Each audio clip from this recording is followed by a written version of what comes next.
Welcome to competitive cracker. അപ്പം നമ്മൾ ഇന്ന് വന്നിരിക്കുന്നത് നമ്മളൊരു തുടർച്ചയായിട്ട് ചെയ്തുകൊണ്ടിരിക്കുന്ന ഒരു സീരീസ് 2022-2023 പരീക്ഷകളിലെ നമ്മുടെ NCA കാറ്റഗറി നടന്ന പരീക്ഷകളിലെ ചോദിച്ചു പോയ സ്റ്റേറ്റ്മെന്റ് ചോദ്യങ്ങളായിരുന്നു നമ്മൾ ക്ലാസ്സിൽ പരിചയപ്പെടുത്തിക്കൊണ്ടിരുന്നത്. ഓരോ ചോദ്യങ്ങളും വളരെ ഡെപ്തിലാണ് നമ്മൾ പഠിച്ചുകൊണ്ടിരുന്നത്. ഇന്ന് നമ്മൾ അതിൻ്റെ അവസാന ഭാഗമാണ്. ഇന്നത്തെ ഒരു സെഷൻ കൂടി കഴിയുമ്പോൾ നമ്മൾ കഴിഞ്ഞ പരീക്ഷയ്ക്ക് നമ്മളെ വട്ടം കറക്കിയ ചോദ്യങ്ങളെല്ലാം എക്സ്പ്ലനേഷൻ ലെവലിലും ബേസ് ലെവലിലും നിങ്ങൾക്ക് നന്നായിട്ട് മനസ്സിലായിട്ടുണ്ടാകും എന്ന് തന്നെ പ്രതീക്ഷിക്കുന്നു. അപ്പം നമുക്ക് നേരെ ചോദ്യങ്ങളിലേക്ക് പോകാം. അതിന് തൊട്ട് മുമ്പേ നിങ്ങൾ ഇനിയും ബാച്ചിൽ നമ്മളെ ജോയിൻ ചെയ്തിട്ടില്ലെങ്കിൽ ഏറ്റവും മികച്ച ഒരു കോച്ചിങ് നൽകുന്ന സ്ഥാപനമാണ് കോമ്പറ്റിറ്റീവ് ക്രാക്കർ. നമുക്കറിയാം, കാരണം വർഷങ്ങളുടെ സേവനം, റിസൾട്ടിൽ നമ്മളാണ് ഒന്നാമത്. അപ്പം നമ്മൾ ഈ വരാൻ പോകുന്ന പരീക്ഷ മുൻനിർത്തിക്കൊണ്ട് കുറച്ച് ദിവസങ്ങൾ മാത്രമേ നമ്മുടെ മുമ്പിലുള്ളൂ. അതുകൊണ്ട് ഒരു റിസൾട്ട് ഓറിയൻറ്റഡ് ആയിട്ടുള്ള ഒരു ബാച്ച് കൂടി നമ്മൾ ഉടനെ സ്റ്റാർട്ട് ചെയ്യുന്നുണ്ട്. ആ ബാച്ചിലേക്ക് നിങ്ങൾക്ക് അഡ്മിഷൻ എടുക്കാവുന്നതാണ്. ഒന്നേന്ന് പഠിക്കാം. ഒന്നും അറിയില്ലെങ്കിലും അടുത്ത 4 മാസത്തിനുള്ളിലെ സിലബസ് വളരെ ഭംഗിയായിട്ട് പൂർത്തീകരിക്കാൻ വേണ്ടിയുള്ള ഒരു സ്റ്റഡി പ്ലാൻ കോഡ് കൂടിയാണ് നമ്മൾ മുമ്പോട്ട് പോകുന്നത്.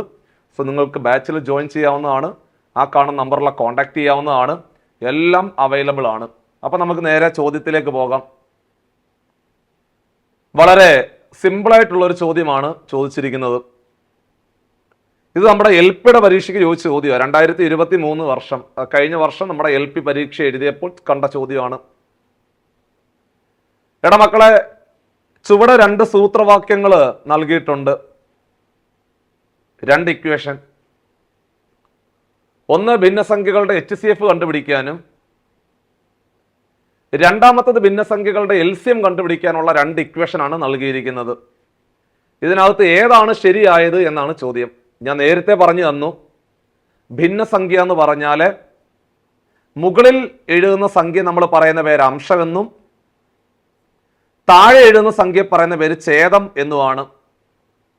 എടാ മക്കളെ, ഭിന്നസംഖ്യകളുടെ LCM കണ്ടുപിടിക്കാൻ അംശങ്ങളുടെ ലസാഗു ഡിവൈഡഡ് ബൈ ഛേദങ്ങളുടെ ഉസാഖയാണ്. അംശങ്ങളുടെ ലസാഗു എടുക്കുക, ഡിവൈഡഡ് ബൈ ഛേദങ്ങളുടെ ഉസാഖ എടുക്കുക. അപ്പോൾ ഭിന്നസംഖ്യകളുടെ LCM കണ്ടുപിടിക്കാൻ അംശങ്ങളുടെ ലസാഗു ഡിവൈഡഡ് ബൈ ഛേദങ്ങളുടെ ഉസാഖ. രണ്ടാമത്തെ സൂത്രവാക്യം ശരിയാണ്. രണ്ടാമത്തെ സൂത്രവാക്യം ശരിയാണ്. ഇനി ഭിന്നസംഖ്യകളുടെ HCF കണ്ടുപിടിക്കാൻ, ഭിന്നസംഖ്യകളുടെ HCF ആണ് കണ്ടുപിടിക്കേണ്ടതെങ്കിൽ അംശങ്ങളുടെ HCF ഡിവൈഡഡ് ബൈ ഛേദങ്ങളുടെ ലസാഗു. അംശങ്ങളുടെ ഉസാഖ ഡിവൈഡഡ് ബൈ ഛേദങ്ങളുടെ ലസാഗു. അംശങ്ങളുടെ ഉസാഖ ഡിവൈഡഡ് ബൈ ഛേദങ്ങളുടെ ലസാഗു. ഇവിടെ ചെറിയൊരു ആ ക്വസ്റ്റ്യനകത്ത് ടൈപ്പിംഗ് എറർ ഉണ്ട്. അത് HCF എന്നാണ്. അപ്പോൾ അംശങ്ങളുടെ ഉസാഖ ഡിവൈഡഡ് ബൈ ഛേദങ്ങളുടെ ലസാഗു ശരിയാണ്. 2 പ്രസ്താവനകളും ശരിയാണ്. 1ഉം 2ഉം ശരിയാണ്. അപ്പൊ ഇക്വേഷൻ മറന്നു പോരുത്. ഡയറക്റ്റായിട്ട് അങ്ങനെ ചോദിക്കാം, അല്ലെങ്കിൽ ആ കുറേ ഭിന്നസംഖ്യകൾ വന്നിട്ട് അതിൻ്റെ LCM കണ്ടുപിടിക്കാനോ HCF കണ്ടുപിടിക്കാനോ ചോദിക്കാം. ഭിന്നസംഖ്യകളുടെ LCM കണ്ടുപിടിക്കാൻ അംശങ്ങളുടെ ലസാഗു ഡിവൈഡഡ് ബൈ ഛേദങ്ങളുടെ ഉസാഖയാണ്. അതേപോലെ ഭിന്നസംഖ്യകളുടെ ഉസാഖ കണ്ടുപിടിക്കാൻ അംശങ്ങളുടെ ഉസാഖ ഡിവൈഡഡ് ബൈ ഛേദങ്ങളുടെ ലസാഗു. മറന്നു പോരുത്. അപ്പൊ നമ്മുടെ ഒന്നാമത്തെ ഉത്തരം ആയിരിക്കുകയാണ് ഓപ്ഷൻ ബി ആയിരുന്നു അവിടുത്തെ റൈറ്റ് ആൻസർ. മറ്റൊരു ചോദ്യം. എടാ മക്കളെ, 2023 നമ്മുടെ UP സ്കൂൾ ടീച്ചർ പരീക്ഷയ്ക്ക് NCA കാറ്റഗറി നടന്ന പരീക്ഷയ്ക്ക് ചോദിച്ച ചോദ്യമാണ്. ചേരുംപടി ചേർക്കാനാണ് ചോദ്യം. ചേരുംപടി ചേർത്ത് തന്നാൽ മതി. ചേരുംപടി ചേർക്കാനാണ് ചോദ്യം. അപ്പൊ ഇവിടെ ചേരുംപടി ചേർക്കുമ്പോൾ എളുപ്പത്തിലുള്ള ദശാംശ രൂപങ്ങൾ നിങ്ങൾ നോക്കുക. എളുപ്പത്തിലുള്ള ദശാംശ രൂപങ്ങൾ അതിലൊന്ന് ഈ 0.008 എന്നൊക്കെ പറഞ്ഞാൽ ചെറിയ ദശാംശ സംഖ്യയാണ്.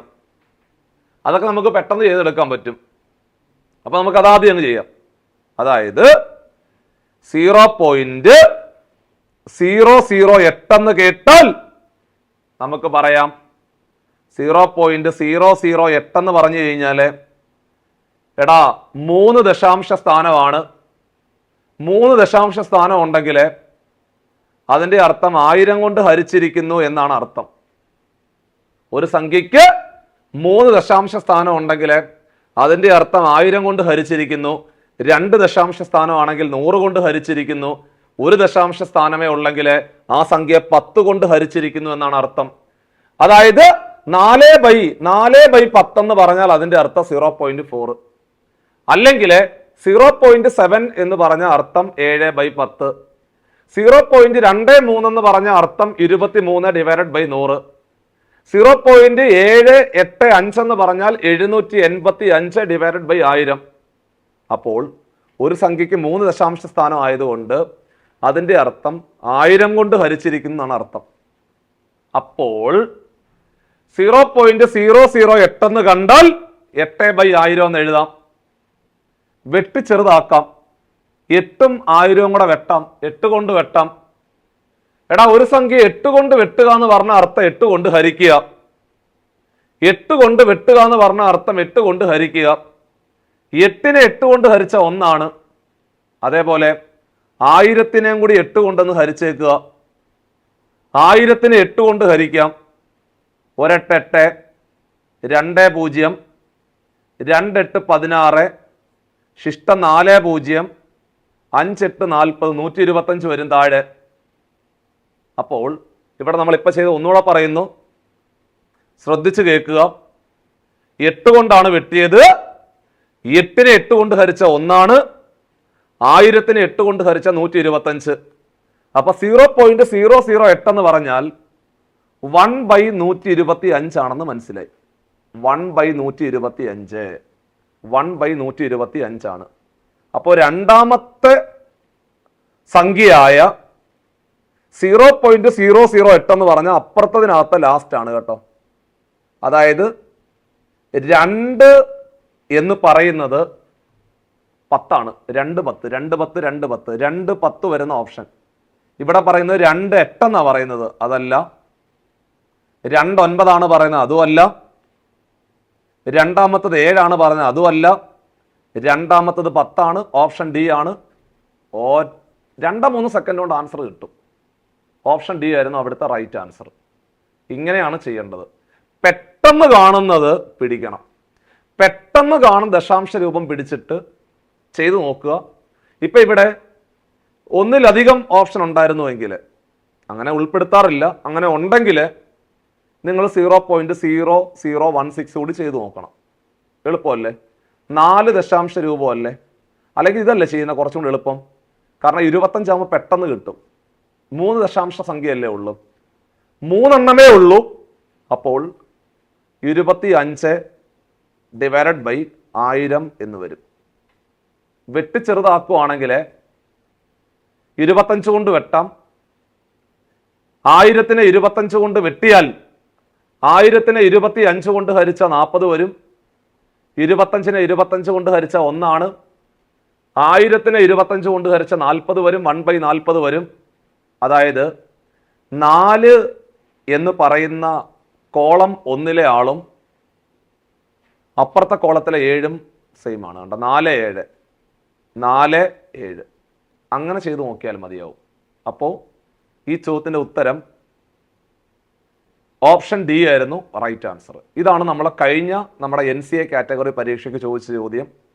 അപ്പൊ നമ്മൾ 2023 വർഷത്തിലെ നമ്മളെ കുഴപ്പിച്ച സ്റ്റേറ്റ്മെന്റ് രൂപത്തിലുള്ള എല്ലാ ചോദ്യങ്ങളും തുടർച്ചയായ 4 ക്ലാസ് കൊണ്ട് നമ്മൾ അവസാനിപ്പിച്ചിരിക്കുകയാണ്. 4 ക്ലാസ്സുകളും നന്നായിട്ട് കാണുക.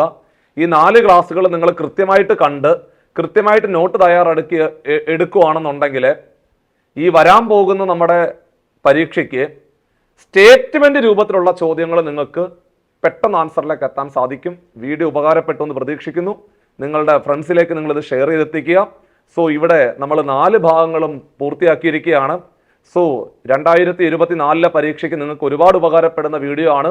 സോ നിങ്ങളുടെ ഫ്രണ്ട്സിലേക്ക് ഇത് ഷെയർ ചെയ്തെത്തിക്കുക. സോ അപ്പോൾ നമുക്ക് അടുത്ത മറ്റൊരു ക്ലാസ്സിൽ വീണ്ടും കാണാം. So take care.